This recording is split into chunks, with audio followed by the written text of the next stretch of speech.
सुप्रभात बच्चों। आज के इस वीडियो में हम सर्वनाम के अभ्यास प्रश्नों को हल करेंगे।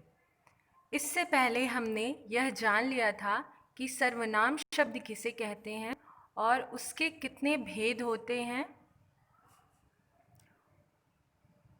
तो आइए देखते हैं पहला प्रश्न। पहला प्रश्न है सर्वनाम छांटकर उचित स्थान तक पहुंचाओ।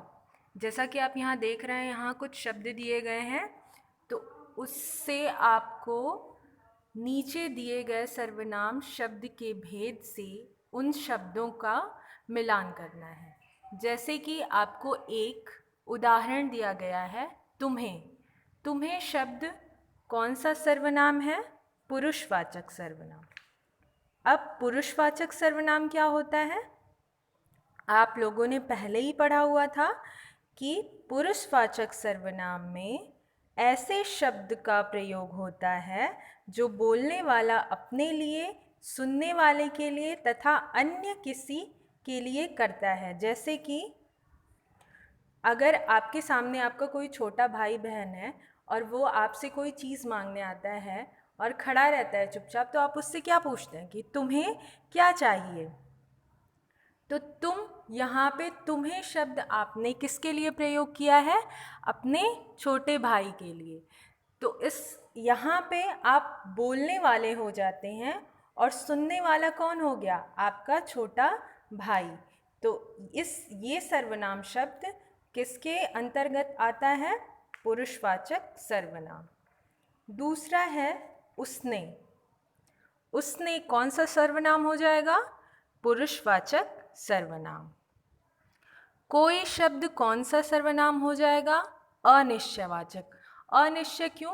क्योंकि इस शब्द से ही स्पष्ट हो रहा है कि कोई, दरवाजे पर कोई आया है। आपको कंफर्म पता नहीं है कि कौन आया है, लेकिन कोई ना कोई तो आया ही है। तो यहाँ पे कोई शब्द से अनिश्चितता का पता चल रहा है, इस वजह से ये कौन सा सर्वनाम है? अनिश्चयवाचक। कौन शब्द? प्रश्नवाचक। यह तो बहुत ही आसान है, आप सभी लोग जानते हैं। कौन, क्या, ये सब प्रश्नवाचक, प्रश्नसूचक शब्द होते हैं। तो ऐसे सर्वनाम शब्द, अगर ऐसे शब्द किसी वाक्य में प्रयोग होते हैं तो वो कौन से सर्वनाम हो जाएंगे? प्रश्नवाचक सर्वनाम। स्वयं। स्वयं का मतलब होता है अपने आप से। जैसे कि मैं अपना काम स्वयं कर लेती हूँ, तो ये कौन सा सर्वनाम हो जाएगा? निजवाचक। अगला है कुछ। कुछ में भी अनिश्चितता है। जैसे मुझे कुछ खाने को चाहिए, मतलब आप कन्फर्मली नहीं बता रहे हैं कि आपको खाने के लिए क्या चाहिए, लेकिन आपको भूख लगी है, इसलिए आपको कुछ ना कुछ खाने को चाहिए। तो यहाँ पे कुछ शब्द क्या हो जाएगा? अनिश्चयवाचक सर्वनाम। तुम्हें। तुम्हें शब्द पुरुषवाचक। मैं शब्द क्या होगा? पुरुषवाचक। जैसे मैं आपको पढ़ा रही हूँ, तो यहाँ पे मैं क्या है? पुरुषवाचक सर्वनाम।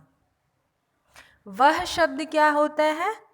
निश्चयवाचक। जैसे कि वह एक कुत्ता है, या फिर आप बोल सकते हैं कि वह बहुत ही अच्छा लड़का है। तो आप किसी लड़के की तरफ दिखा के बोलेंगे ना कि वह बहुत ही अच्छा लड़का है। इसमें कंफर्म है कि कोई एक लड़का है जिसकी तरफ आप इशारा करके बोल रहे हैं कि वह बहुत ही अच्छा लड़का है।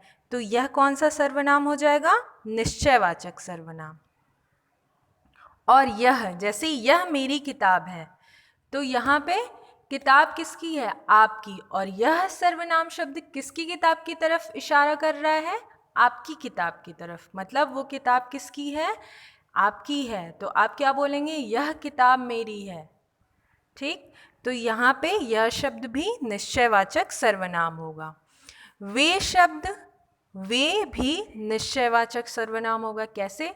वे मैदान में खेल रहे हैं। जैसे आपके कुछ साथी होंगे जो रोज़ शाम को आपके घर के आसपास कहीं मैदान होगा तो वहाँ खेलते होंगे। तो अगर आप उनकी तरफ इशारा करके बोलें तो क्या बोलेंगे आप? वे मैदान में खेल रहे हैं। नेक्स्ट है किसने। किसने शब्द भी कौन सा सर्वनाम हो जाएगा? प्रश्नवाचक। ठीक है, क्योंकि यहाँ पे इससे आपको प्रश्न पूछने का पता चल रहा है।